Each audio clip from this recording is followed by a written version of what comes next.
আমি যদি মাথায় ঘোমটা দিয়ে তোমার সামনে দাঁড়াই, তুমি কি অবাক হবে না? এখানে অবাক হবার কি হলো? তুমি কি চাও না আমি তোমার ঘরের বউ হয়ে আসি?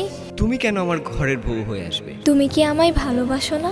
আর যদি ভালোবাসো, বিয়ে কেন করবে না? এই পাগলি, তুমি দেখি সত্যি সত্যি আমার কথা বিশ্বাস করেছো। আচ্ছা, তুমি না সেদিন বললে যে ছেলেদের বিয়ের পর ভালোবাসা কমে যায়, তাই আমি সিদ্ধান্ত নিয়েছি তোমাকে বিয়ে করব না, কারণ আমি চাই না তোমার প্রতি আমার ভালোবাসা কখনো কমে যাক। আমি তোমাকে ভুল বুঝেছিলাম, সরি জান। এই পাগলিকে নিয়ে আমি যাবো কোনখানে? I love you so much, I love you.